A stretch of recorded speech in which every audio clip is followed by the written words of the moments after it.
네, 오늘은 우리 그 에스라 5장입니다. 그 에스라 그 5장의 제목은요, 그 성공의 길, 겸손, 성공의 길, 겸손이라는 제목으로 말씀을 드리겠습니다. 우리가 잘 알고 있는 그 속담이 있죠. 변은 익을수록 고개를 숙인다라고 하는 그 말이 있습니다. 이 말은 굉장히 그 중요한 진리를 담고 있죠. 우리가 이렇게 잘 많이 알고 또 정확히 알고 제대로 아는 사람은 이렇게 막 들리지 않습니다. 막 자기를 자랑하고 막 나 이만큼 알아 이렇게 얘기하지 않고 그냥 가만히 있죠. 그런데 이제 많이 알지 못하고 조금 아는 사람들은 자기가 아는 걸 좀 자랑해 자기가 이렇게 드러나기 때문에 조금 아는 걸 가지고 막 이야기를 합니다. 그러다 보면 이제 겸손한 모습보다는 이게 좀 자기를 드러내고자 하는 그런 모습을 취하게 되죠. 그런데 이제 오늘 제가 이 말처럼 벼가 익을수록 고개를 숙인다라고 하는 말처럼 자기를 이렇게 낮추는 또 겸손하게 생활하는 모습이 진짜 전문가구나 이런 생각을 가지게 합니다. 근데 이 세상에서는요 참 겸손하면 손해를 본다라는 생각을 많이 가지게 합니다. 자기를 자꾸 드러내고 나 잘할 수 있어, 나 잘하는 사람이야 이렇게 자기를 자꾸 드러내야만 세상에선 성공할 것처럼 보여요. 그런데 제가 오늘 그 에스라서 5장 제목처럼 성공의 길은 겸손입니다. 성공의 길은 겸손입니다. 겸손할 때 우리는 성공하게 되는 것이지 자기를 나타내고 자기를 자랑하고 교만했을 땐 결국 거기에 대해서 이렇게 그 보응을 받더라고요. 교만한 것에 대한 보응을 받더라고요. 이제 오늘 우리가 말씀을 쭉 보게 되면은 왜 겸손이 성공의 길인지를 알게 됩니다. 그 하나님은요 겸손한 자를 사용하시고 교만한 자를 물리치십니다. 이것을 이제 좀 우리가 한 가지 또 예를 들어 설명하면요, 이렇게 해와 달을 우리가 예로 들면은 쉽게 이해가 됩니다. 해는 스스로 빛을 내는 그 존재죠. 그래서 해는 우리가 언제나 보더라도 밝게 빛납니다. 달은 결코 스스로 빛을 낼 수 없는 존재입니다. 근데 우리가 밤에, 지금 이렇게 밤이죠. 밤에 달을 보면 달이 밝게 빛나고 있지 않습니까? 이제 그 달이 이렇게 빛나는 것은 달이 스스로 빛을 내는 것이 아니라 해가 달에게 그 빛을 비춰주니까 그 빛을 반사해서 내는 빛입니다. 달은 깜깜해요, 원래. 깜깜하고 거긴 빛이 나지 않습니다. 그런데 해가 비춰주는 그 빛을 받아서 반사하기 때문에 그렇게 아주 밝게 아름답게 빛나고 있는 것이죠. 이것처럼 우리가 하나님을 내가 겸손하게 되어서 하나님을 높여드리고 하나님께서 영광을 받으시게 하게 되면 하나님께서 받으신 그 영광을 가지고 이렇게 빛을 내시기 때문에 그것으로 그 겸손한 사람에게 비춰주셔서 그 겸손한 사람이 하나님의 영광을 이렇게 반영하게 됩니다. 드러내게 되는 것이죠. 그래서 하나님의 그 영광을 겸손한 사람이 받아서 그도 역시 하나님의 영광을 드러내기 때문에 빛이 나는 것이죠. 그런데 교만한 사람은 하나님께 영광을 돌려드리지 못하기 때문에 자기가 하나님께로부터 오는 그 빛을 받을 수가 없는 것이죠. 그런 계제가 없습니다. 그러니까 자기 스스로 막 빛을 내려고 하는 달처럼 아무리 그렇게 해도 빛을 낼 수가 없으니까 빛이 나지 않습니다. 오직 그 하나님께로부터 그 영광을 내가 받아야 빛이 나는데 내 스스로 어떤 영광을 막 나타내려고 하니까 그것이 드러나지 않는 것이죠. 그래서 교만한 사람은 제가 아무리 이렇게 자기를 이렇게 빛을 나타내려고 해도 빛이 나지가 않는 것이죠. 겸손한 사람은 제가 빛을 내지 않아도 하나님께로부터 오는 그 영광의 빛이 그를 비춤으로써 그가 빛나게 되는 것입니다.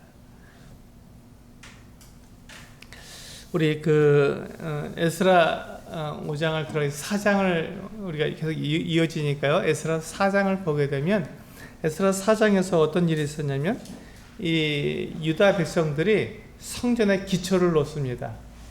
대단하죠. 성전의 기초를 놓으니까 그곳에 먼저 살고 있었던 사마리아 사람들이 회방을 하게 됩니다. 방해를 놓죠. 성전을 못 짓도록 방해를 놓습니다. 그런데 이 유다 백성들이 그 사마리아 사람들이 자기들이 성전을 짓지 못하도록 방해한 것을 경험하면서 어떻게 됩니까? 그들이 그만 성전 짓는 일을 포기하게 됩니다. 그런데 이 유다 백성들이 그 바벨론에서 예루살렘으로 귀환한 돌아온 그 목적이 뭐였죠? 성전을 짓기 위한 것이었습니다. 그러니까 그들의 목적은 그들의 아주 1차적인 목적은 그 예루살렘에 돌아와서 그들이 성전을 지음으로써 다시금 하나님을 예배하는 것 같은 백성이 되기 위해서 그들이 돌아왔는데 그 방해를 하니까 이들이 성전을 짓지 않게 된 거죠. 포기한 거예요. 성전 짓는 것을 포기하게 된 겁니다. 그러니까 자연스럽게 이 유다 백성들이 자기들의 목적, 자기들의 그 목적을 잃어버린 자가 되는 것입니다. 근데 사실 가만히 살펴보면 우리도요, 이렇게 유다 백성들이 목적을 잃어버린 채로 그냥 자기들을 위해서 살아가는 것처럼 우리들도 그렇게 우리들의 목적을 잃어버릴 때가 참 많이 있습니다.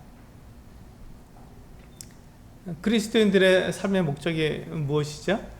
네, 우리가 그리스도의 영광을 나타내는 것, 그리스도께서 하나님의 아들이심을 사람들한테 전하고 사람들로 하여금 그 예수 그리스도를 믿도록 우리는 그와 같은 사명을 받은 사람들입니다. 마태복음 28장 19절 20절에서 그렇게 말씀하고 있지 않습니까?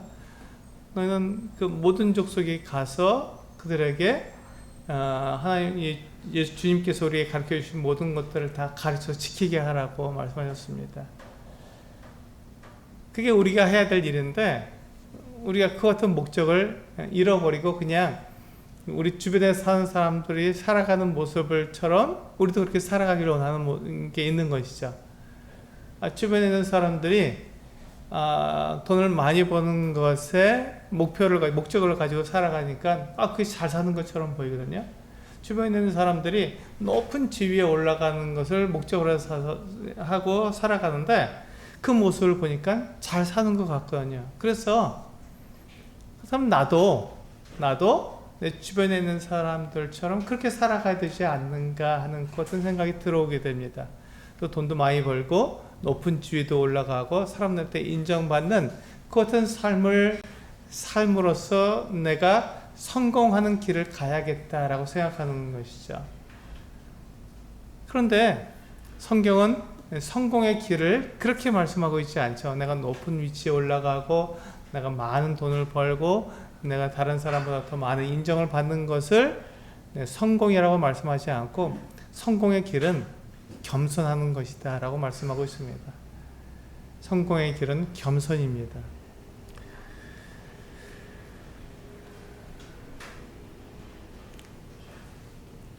예, 그 유다 백성들이 그렇게 자기들의 목적을 잃어버리고 그냥 주변에 있는 사람들이 살아가는 모습처럼 그들이 이렇게 살아가고 있을 때 이제 5장입니다. 5장에 들어와서 그들에 대해서 그들의 삶의 목적을 다시금 상기시켜 준 사람들이 있습니다. 1절에 보시면요 이렇게 나와 있죠. 1절 같이 한번 읽어보실까요? 5장 1절 네, 시작. 선지자들 곧 선지자 학개와 이또의 손자 스가랴가 이스라엘의 하나님의 이름으로 유다와 예루살렘에 거주하는 유다 사람들에게 예언하였더니, 그렇습니다. 선지자들이 바로 그 같은 일을 한 것입니다. 하나님의 말씀을 대언하는 사람들, 하나님께서 이렇게 말씀하셨습니다라고 하나님의 말씀을 대언하는 사람들이 이 유다 백성들에게 그들의 목적, 그들이 그 예루살렘으로 돌아온 그 목적에 대해서 다시 한번 그들에게 알려준 것이죠. 그랬더니 그들이 2절에서 보니까요, 이에 스알디엘의 아들 스룹바벨과 요사닥의 아들 예수아가 일어나 예루살렘에 있던 하나님의 성전을 다시 건축하기 시작하며 하나님의 선지자들이 함께해서 그들을 돕더니, 그렇습니다. 이 모습이죠. 지금 그 4장에서는 그 방해하는 이 사마리아 사람들 때문에 그들이 그만 그들의 목적을 잃어버리고 성전 짓는 것을 포기해버렸는데, 선지자들이 그들에게 하나님께서 너희들을 지금 예루살렘으로 돌아오게 한 그 이유가 무엇이냐, 성전을 짓고 다시금 하나님과 관계를 회복해서 예배자가 되도록 하기 위함이 아니냐. 그런데 너희가 지금 그 성전 짓는 일을 잃어버리고 잊어버리고 그냥 다른 사람들처럼 그렇게 자기 집을 짓고 포도원을 가꾸고 배부르게 먹고 마시는 일에 너희가 더 빨랐다 하면서 그들에 대해서 정확하게 지적을 해 주었습니다. 그러자 유다 백성들이 자기들의 그 모습을 돌아보게 되었고, 아, 우리가 잘못되었구나, 이렇게 사는 것이 아니었는데 내가 예루살렘으로 돌아온 그 목적은 내가 이렇게 잘 먹고 잘 살기 위해서 돌아온 것이 아니라 하나님께서 우리에게 주신 그 목적에 따라서 살기 위해서 돌아온 건데 내가 지금 잘못 살고 있구나 하는 것을 뉘우치고 그들이 돌아오게 되었습니다. 그리고는 성전을 다시 짓기 시작한 것이죠. 그들이 원래의 목적대로 다시 살아가게 된 것입니다.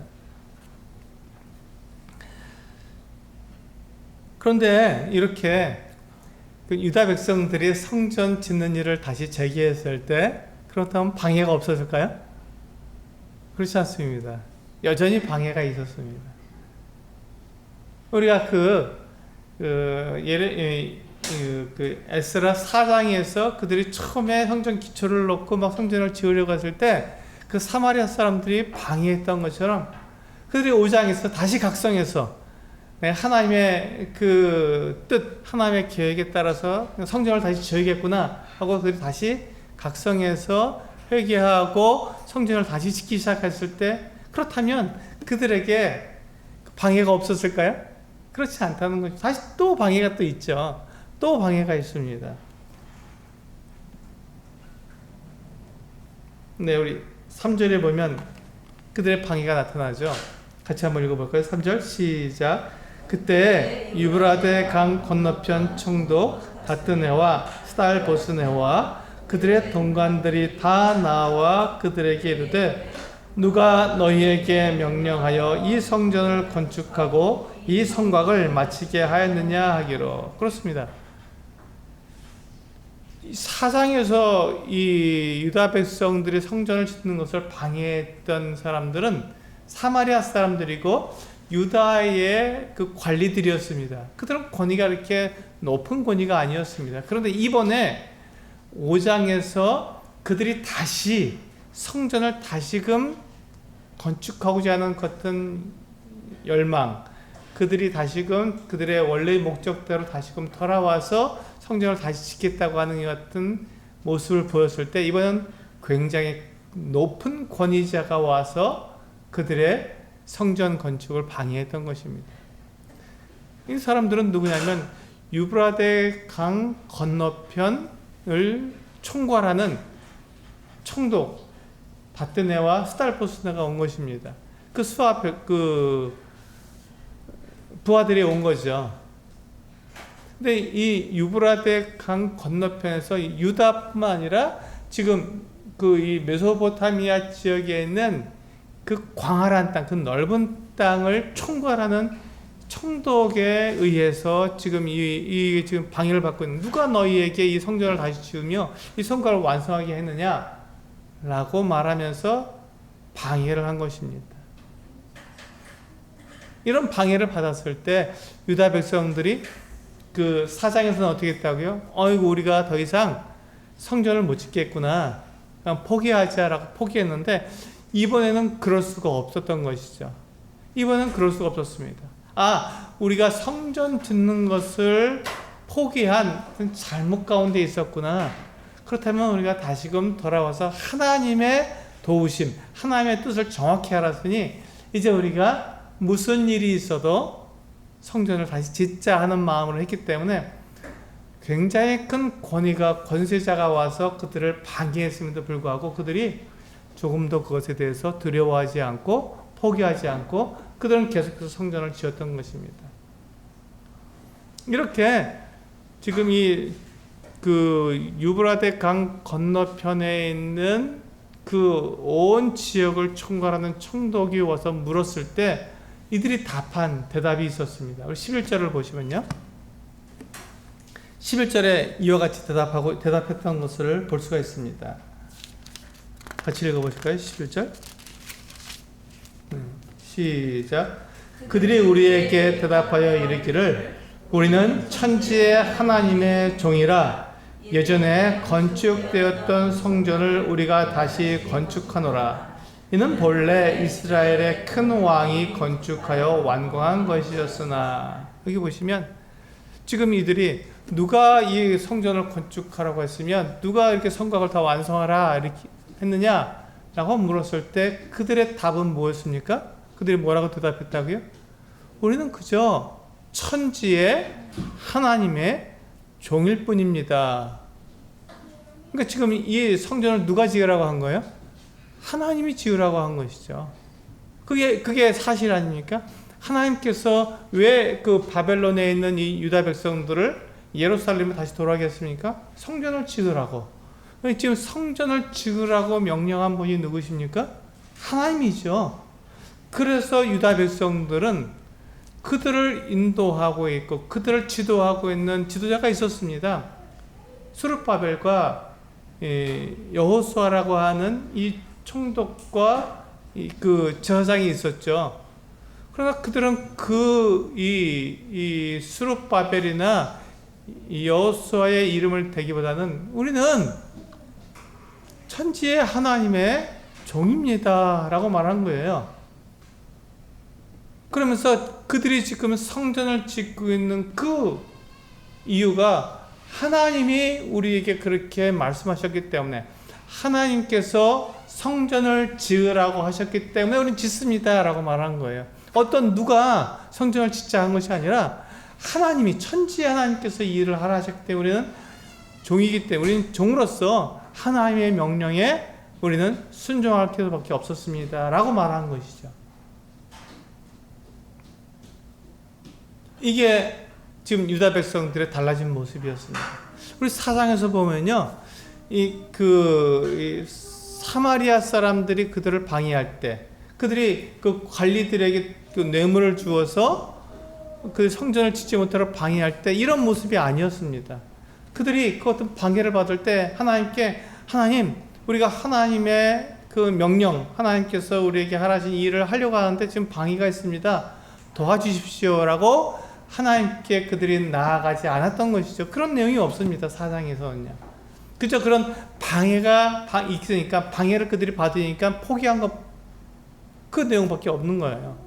그들은 하나님을 의지하지 않았습니다. 그런데 지금 5장에서는 4장보다 더 큰 권위, 더 높고 더 그들이 정말 그런 권위에 도전할 수 없는 그 같은 아주 높은 권위가 그들을 방해하고 있음에도 그들이 조금 더 거기에 마음을 쓰지 않고 오히려 담대하게 우리는 천지의 하나님의 종입니다. 하나님께서 이 일을 하셨기 때문에 우리는 하는 것뿐입니다 라고 그들이 담대하게 말할 수 있었던 것입니다. 이 일로 인해서 그들은 성전을 짓는 일을 계속해서 할 수 있었습니다. 우리 그 앞에 보시면요. 네, 5절에 보시면 그 내용이 나오죠. 5절도 같이 한번 읽어보겠습니다. 시작. 하나님이 유다 장로들을 돌보셨으므로 그들이 능히 공사를 막지 못하고 이 일을 다리오에게 아뢰고 그 답장이 오기를 기다렸더라. 여기 보시면 하나님께서 유다의 장로들을 도우셨다고 분명히 말씀하고 있습니다.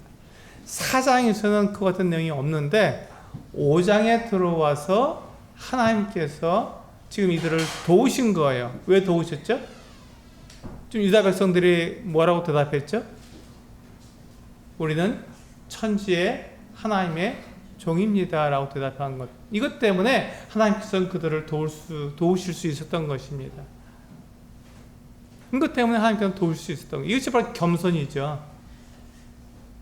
우리는 하나님의 종입니다 라고 그들 스스로 내가 이 성전을 지을 수 있는 것 같은 능력, 내가 할 수 있는 것 같은 힘, 나의 지혜 이런 것들을 의지하신 것이 아니라 우리는 그냥 하나님의 종일 뿐이고 하나님께서 명령하신 대로 거기에 내가 순종할 뿐입니다 라고 그들이 겸손하게 나왔을 때, 즉 이 성전은 하나님께서 지으라고 하셔서 우리는 짓는 것 뿐입니다 라고 말을 했을 때 하나님께서는 그 일을 이루도록 도와주셨던 것이죠.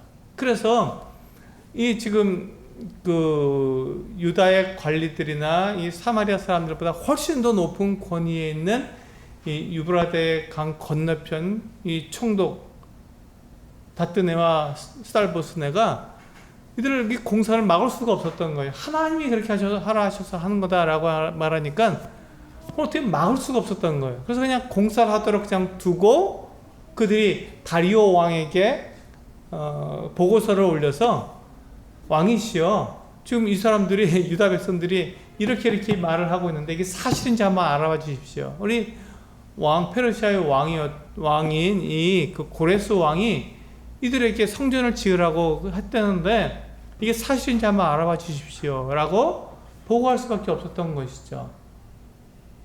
그러면 그렇게 이제 그들이 왕에게 보고서를 올려서 그 답장이 올 때까지 공사를 못하게 했어야 되는데 할 수가 없었던 거예요. 하나님이 하시는 일이다라고 말하니까 이들이 그것을 막을 수가 없었던 거예요.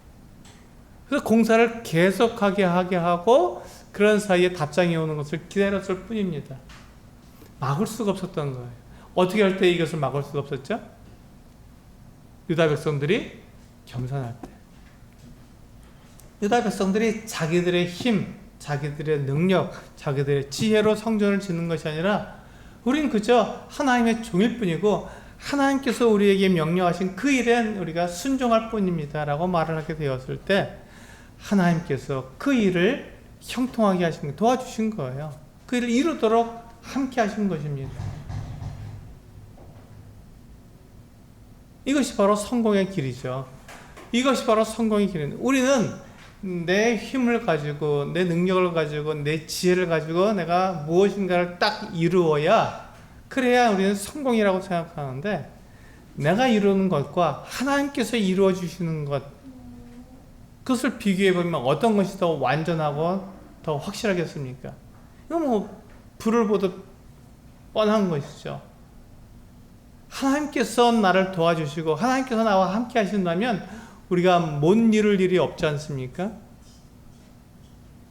그래서 그것이 바로 성공의 길입니다. 그런데 하나님께서 나와 함께 하시는 그 길, 그 방법이 무엇이라고요? 우리가 겸손할 때. 겸손할 때 그와 같은 하나님의 도우심, 하나님께서 우리와 함께 하심 우리는 경험하게 된다는 것입니다. 근데 우리가 이렇게 겸손하라고 하니까 많은 분들이 겸손을 자기 비하라고 생각하는 경우가 있어요. 나 이것도 못하고, 나 저것도 못하고, 그냥 나는 그저 그냥 이렇게 별것 아닌 사람이야. 이렇게 자기를 비하하는 것을 겸손이라고 오해하는 분들이 있습니다. 그러나 절대 결코 그렇지 않습니다. 결코 그렇지 않습니다. 겸손은 자기의 정확한 위치를 아는 것을 우리는 겸손이라고 합니다. 정확한 자기의 위치를 아는 것. 이것을 우리는 겸손이라고 합니다. 지금 여기서 보시면 유다 백성들이 뭐라고 말했죠? 겸손하게 하기 위해서 우리는 하나님의 종입니다 라고 말했습니다. 이것이 그들이 자기를 비하한 걸까요? 그렇지 않습니다. 그들은 정확하게 자기들의 위치를 정확히 말했던 것이죠. 하나님이 우리의 주인이고 우리는 하나님의 종일 뿐입니다 라고 말한 것은 정확한 그들의 자기의 위치를 정확하게 보고 그것을 말한 것이죠.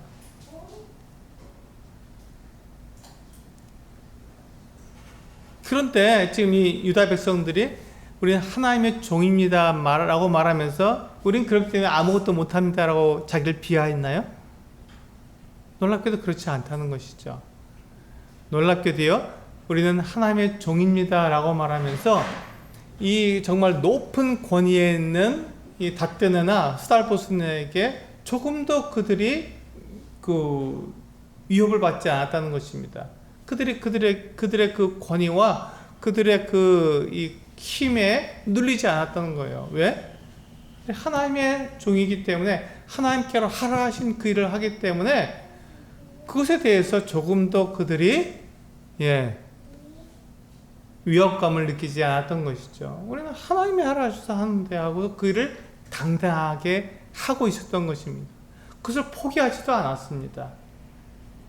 계속해서 왜 하나님이 그 일을 하라 하셨기 때문에 그 일을 합니다라고 그들은 그 일을 계속해서 했던 것이죠.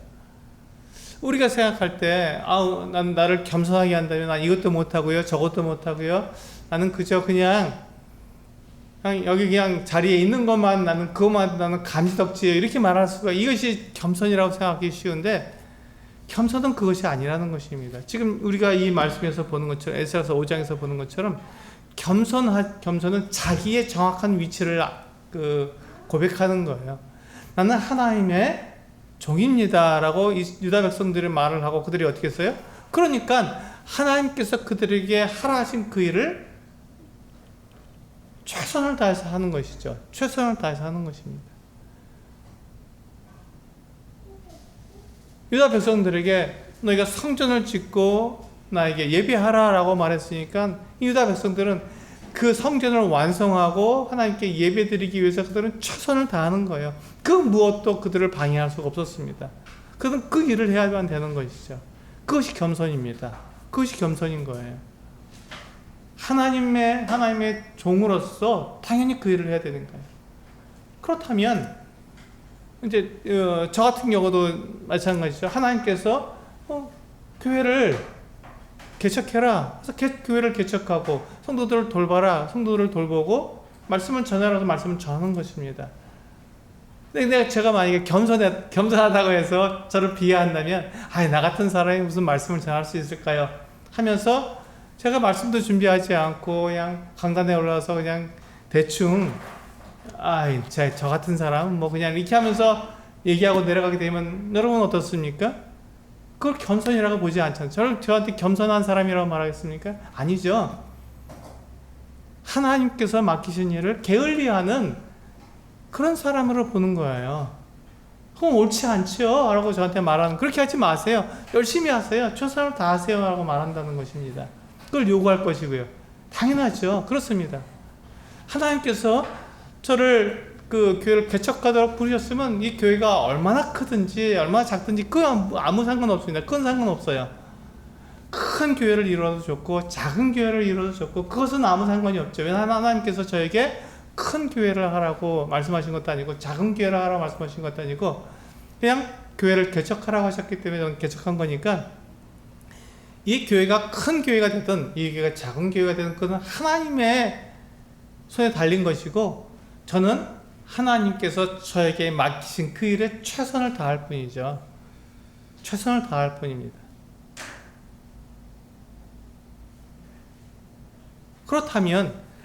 그렇다면 우리가 하나님께서 우리를 예배자로 삼으셨다면, 성도들을 구원하셔서 예배자로 삼으셨다면 우리는 모두가 다 하나님 앞에 예배하는 자가 되어야 합니다.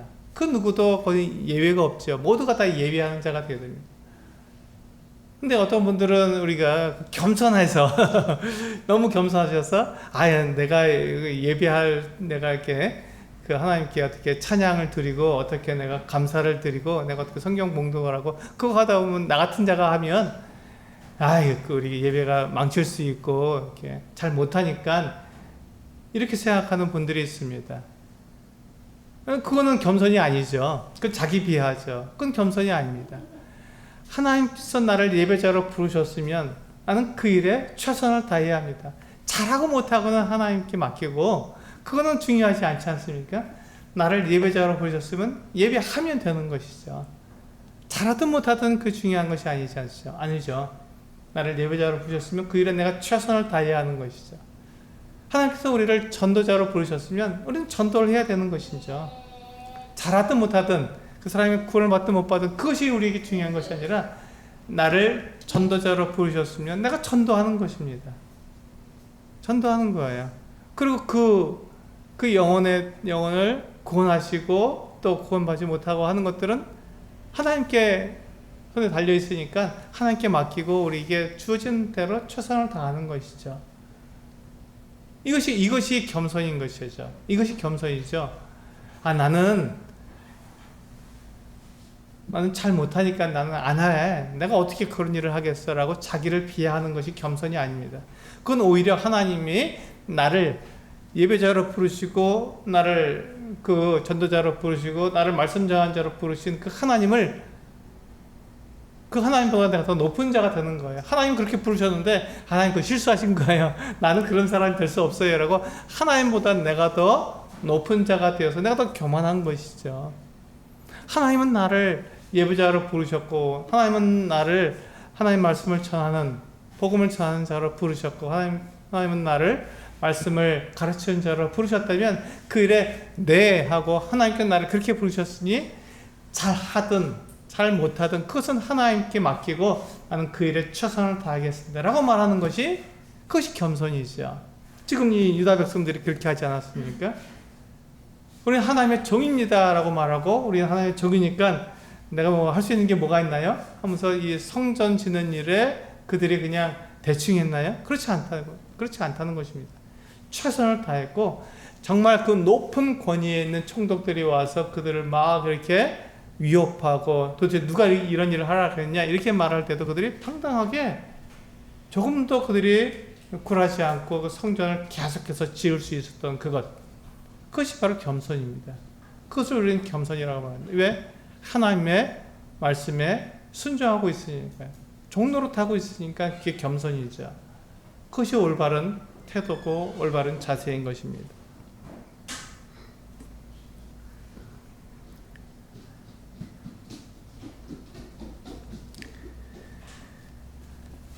그렇습니다. 겸손은 자기가 있어야 할 그 자리에 정확히 있는 사람, 그리고 자기에게 맡겨진 그 일에 최선을 다하는 그 사람을 우리는 겸손한 사람이라고 말을 합니다. 우리 한번 그 누가복음 말씀 한번 볼까요?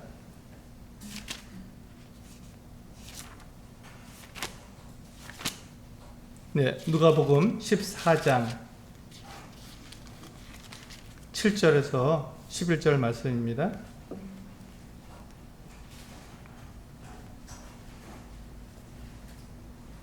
네. 누가복음 14장 7절에서 11절까지 네, 같이 읽겠습니다. 시작. 청함을 받은 사람들이 높은 자리 택함을 보시고 그들에게 비유로 말씀하여 이르시되 내가 누구에게나 혼인잔치에 청함을 받았을 때 높은 자리에 앉지 말라. 그렇지 않으면 너보다 더 높은 사람이 청함을 받은 경우에 너와 그를 청한 자가 와서 너더러 이 사람에게 자리를 내주라 하리니 그때 내가 부끄러워 끝자리로 가게 되리라. 청함을 받았을 때 차라리 가서 끝자리에 앉으라. 그러면 너를 청한 자가 와서 너더러 보시오 올라 앉으라 하리니 그때야 함께 앉은 모든 사람 앞에서 영광이 있으리라. 무릇 자기를 높이는 자는 낮아지고 자기를 낮추는 자는 높아지리라. 여기 보시면 겸손한 사람은 맨 끝에 가서 앉는 사람이 아니라 여기서 보면 맨 끝에 가서 앉는 사람이라고 우리 생각하기 쉬운데, 맨 끝에 가서 앉는 사람이 아니라 그 잔치의 주인이 자리를 정해주는 그 자리에 앉는 사람이 겸손한 사람이라는 것입니다.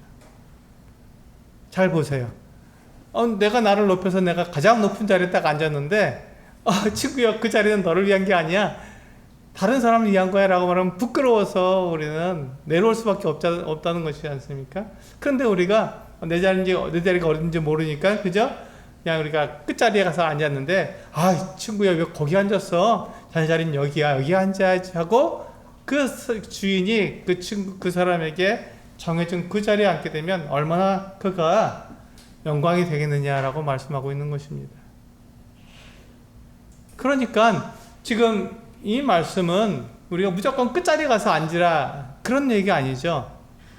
주인이 그에게 주는 그 자리, 주인이 그에게 합당하게, 그에게 어울리는 그 자리에 주는, 이 자리가 바로 네 자리야 라고 맡겨주는 그 자리가 바로 그 사람에게 가장 좋은 자리라는 것입니다. 만약에 주인이 그 사람에게 맨 끝자리를 내어주었다면 그 자리도 영광스러운 자리라는 것입니다. 왜냐하면 그 잔치에 청을 받지 못한 사람들이 있기 때문에 그렇습니다. 근데 우리는 내가 그 끝자리냐, 내가 제일 좋은 상석이냐, 이거에 우리는 자꾸 눈을 맞추는데 그거는 상관이 없습니다. 제일 중요한 건 뭐냐면 그 잔치의 주인이 나를 위해서 마련한 자리가 어디냐가 중요한 것이죠. 잔치 주인이 나를 위해서 마련한 자리가 어디냐, 그 자리가 가장 나에게 딱 맞는 자리이기 때문에 그렇습니다. 하나님께서 나를 위해서 마련한 자리가 어느 자리냐 하는 것이죠.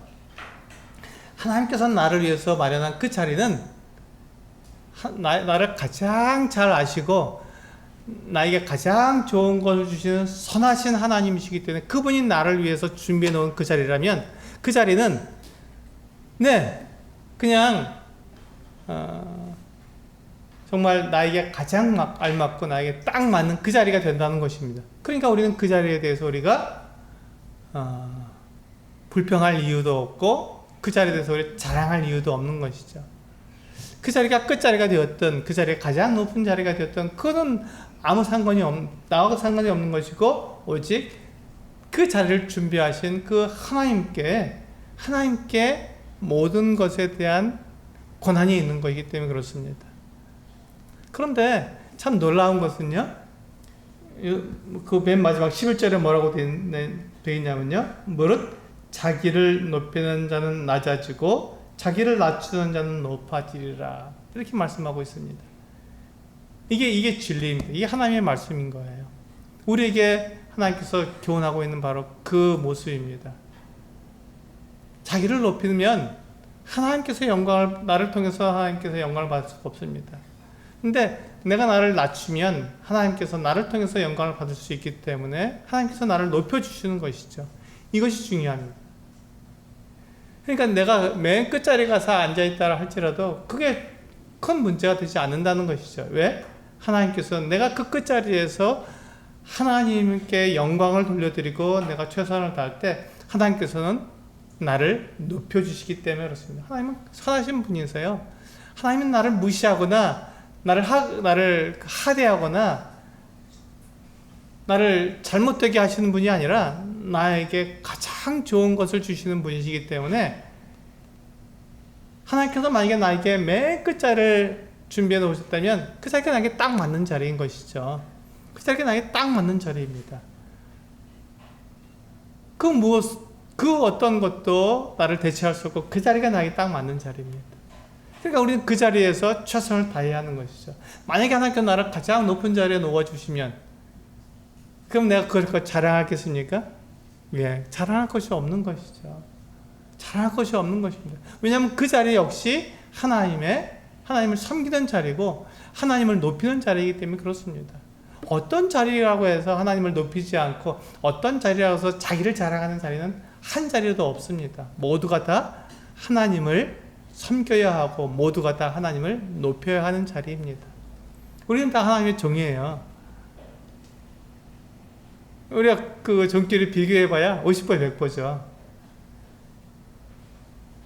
근데 우리는 나는 높은 종이야, 너는 낮은 종이야, 이렇게 우리가 스스로 비교하는 것은 어리석은 것이라는, 모든 것의 주인은 하나님이시기 때문에 그분을 우리는 높여야 되는 것이죠. 나를 높일 수가 없습니다. 누구를 이렇게 깔볼 수가 없는 것이죠. 왜냐하면 하나님께서 그 자리를 마련해 놓으셨고 하나님께서 그 일을 그에게 부탁하셨기 때문에 그렇습니다. 이것이 바로 이 겸손입니다. 참된 겸손은 바로 이와 같은 것입니다. 우리 주님께서 우리에게 이런 마음이 필요하다고 말씀하셨죠. 우리 주님은 어떤 분인지 한번 볼까요? 우리 마태복음 11장 29절. 마태복음 11장 29절 보시면요.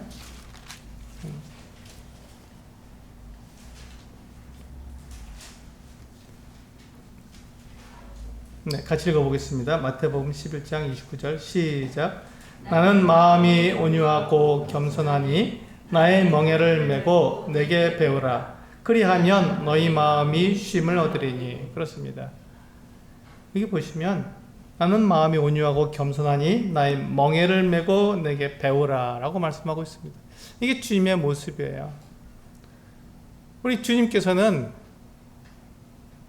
온유하고 겸손한 분이셨습니다. 그분은 결코 자기를 자랑하거나 자기를 드러내는 그런 어떤 분이 아니셨어요. 그래서 우리들에게도 예수님의 그 모습을 본받으라고 말씀하고 있는 거예요. 너희는 내게 와서 내게 배우라고 말씀하고 있지 않습니까? 나의 멍에를 메고 내게 배우라. 그리하면 너희 마음이 쉼을 얻을 것이다 라고 말씀하고 있습니다. 이게 주님께서 우리에게 주시는 거예요. 우리는 내가 더 다른 사람보다 더 높은 자리에 올라가고 더 내가 인정받으려고 막 애를 쓰다 보니까 쉼이 없는 거예요. 쉬질 못합니다. 마음에 쉼이 없는 거예요. 계속 우리는 경쟁해야 됩니다. 근데 주님께서 뭐라 하셨냐면 그런 거 아니야 라고 말씀하시며 너는 내 멍에를 메고 내게 배워라. 겸손해라. 그렇게 하지 않아도 돼 라고 말씀하시죠. 그러면서 우리가 주님의 그 온유하심과 겸손함을 우리가 배우게 되면 우리는 마음에 쉼을 얻는 거예요. 그렇게 하지 않아도 되니까요. 하나님께서 우리에게 말씀하신 것은 하나님을 섬기는 것뿐이지 우리가 경쟁하고 내가 더 높아지고 인정받고 이런 것에 우리 마음을 쓰도록 말씀하시지 않으셨기 때문에 우리는 이 세상에서 우리가 막 우리의 삶을 위해서 막 우리가 이렇게 경쟁하거나 정말 쉼 없이 막 이렇게 애쓰지 않아도 된다는 것입니다. 이게 주님께로부터 우리가 받을 수 있는 쉼입니다. 우리 뒤에 베드로전서 말씀을 한 번 더 볼까요? 우리 겸손에 대한 말씀을 제가 계속 보는데요. 네, 베드로전서 5장 말씀을 한 번 더 보겠습니다. 5장 5절부터 7절입니다.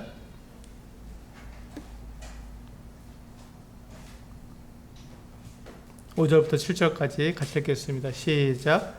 젊은 자들아 이와 같이 장로들에게 순종하고 다 서로 겸손으로 허리를 동이라. 하나님은 교만한 자를 대적하시되 겸손한 자들에게는 은혜를 주시느니라. 그러므로 하나님의 능하신 손 아래에서 겸손하라. 때가 되면 너희를 높이시리라. 너희 염려를 다 주께 맡기라. 이는 그가 너희를 돌보심이라. 여기 보시면 굉장히 베드로가 중요한 말을 우리에게 해주고 있습니다. 우리가 쉬지 못하고 우리가 계속해서 경쟁하고 그렇게 막 높아지려고 하는 것이 무엇 때문이냐면 염려 때문이라고 7절에서 말씀하고 있는 것이죠. 그래서 너희 염려를 다 주께 맡기라 이렇게 말씀하고 있습니다. 이게 겸손입니다. 왜냐하면 하나님께서 우리들에게 합당하게 내가 겸손하면 하나님께서 결국 우리를 높이실 것이기 때문에 그렇습니다. 내가 높아지려고 나를 갖다가 막 드러내고 나 이런 사람이야, 나 이 정도야 라고 우리가 막 사람들 앞에 나타내지 않아도 하나님께서 때가 되면 우리를 높여주신다고 약속해 주셨습니다. 근데 우리가 이것을 믿지 못하기 때문에 염려하고 걱정하고 근심하고 막 애를 태우는 것이죠. 그러니까 그러다 보니까 우리 쉼을 갖지 못하는 것입니다. 그런데 베드로는 우리에게 이와 같이 말씀하고 있습니다. 겸손하라. 그리고 염려하지 말아라. 겸손하면 세상에서 너희가 성공 못할 것 같은 그런 생각 때문에 내가 염려하는데 염려 말아라. 하나님을 믿으라. 하나님께서 우리와 함께하고 계시니 그 하나님께서 우리를 때가 되면 우리를 높여주신다고 약속하고 있는 것입니다.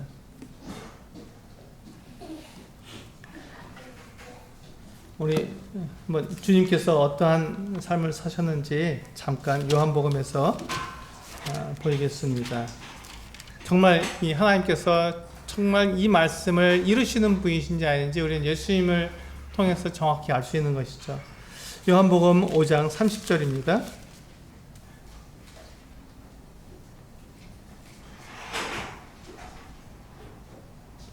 자, 30절 같이 한번 읽어볼까요? 예수님께서 하신 말씀입니다. 요한복음 5장 30절 예수님께서 하신 말씀입니다. 시작.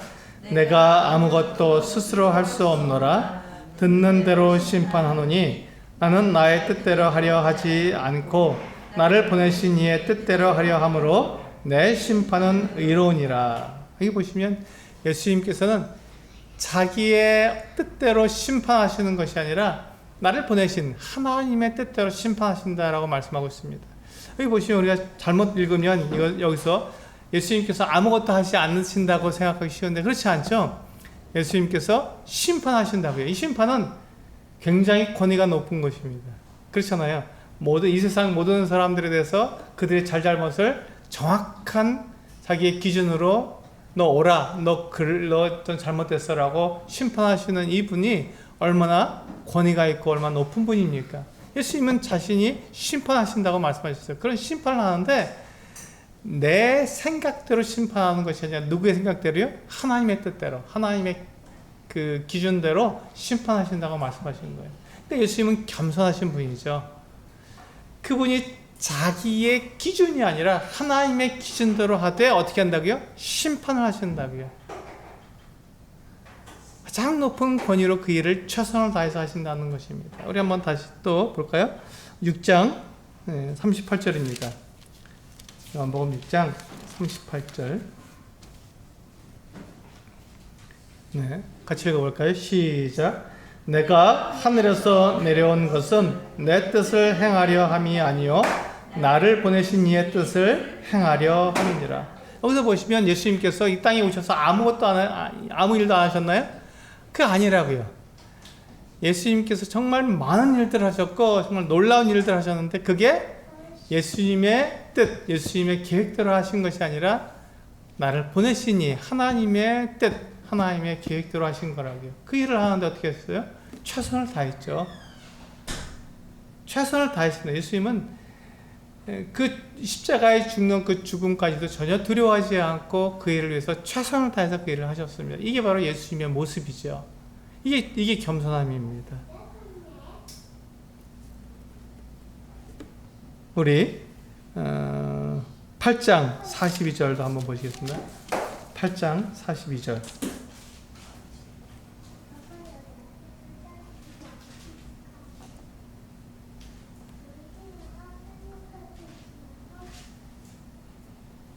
네, 같이 읽겠습니다. 시작. 예수께서 이르시되 하나님이 너희 아버지였으면 너희가 나를 사랑하였으리니 이는 내가 하나님께로부터 나와서 왔음이라. 나는 스스로 온 것이 아니요 아버지께서 나를 보내신 것이니라. 그렇습니다. 예수님은 아버지께서 나를 보내셨기 때문에 그 일에 최선을 다하신 거예요. 조금도 망설이지 않고 이 일을 하는 데 있어서 조금도 주저하지 않고 당위성을 가지고 하나님 아버지께서 나를 보내시니 나는 이 일을 해야만 돼라고 그 일에 대해서 베드로가 예수님께서 그 십자가 달려 죽으실 테니까 주여 그리 마옵소서라고 말릴 때 사탄아 뒤로 물러가라 넌 나를 넘어지게 한 자라 하고 이렇게 베드로 그 사랑하시는 베드로에게 사탄이라고 말하실 정도로 예수님은 하나님의 일에 열심히셨습니다. 최선을 다하신 거예요.